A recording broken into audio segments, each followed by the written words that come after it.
A shopkeeper sold big, medium and small size chair for rupees এত rupees respectively. মানে বড় chair গুলো এত দাম, মিডিয়াম গুলো এত, ছোট গুলো এত। এবার বলছি the total number of chair was sold in the ratio of এত। What is the average cost of the chair? তার মানে স্যার 650 টাকার চেয়ার বিক্রি হয়েছে ধরে নিলাম আমি 8 পিস, 500 টাকার চেয়ার বিক্রি হয়েছে ধরে নিলাম আমি 13 পিস, আর 400 টাকার চেয়ার বিক্রি হয়েছে ধরে নিলাম আমি 4 পিস। এই হচ্ছে অ্যাভারেজটা কত।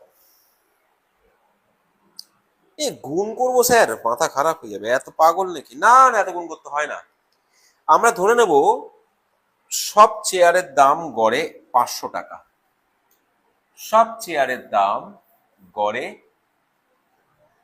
500 টাকা। আগে 500 টাকা গড় ধরে দেখি কি আসে, কেসটা কি আসে।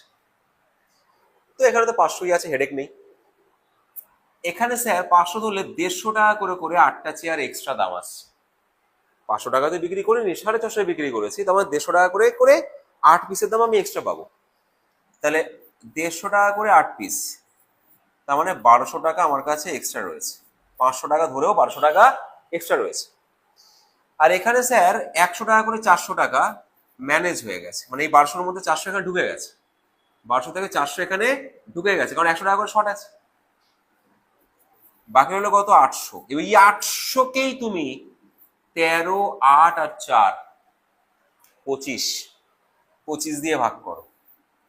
মানে স্যার আমি এখান থেকে 1200 টাকা এক্সট্রা পেয়েছি, এখানে 400 টাকা ঢুকিয়ে দিয়েছি, আমার হাতে এক্সট্রা 800 টাকা আছে। 800 টাকাকে আমি এই 25টা চেয়ারে যদি ভাগ করে দিই তাহলে আমি অ্যাভারেজ পেয়ে যাবো।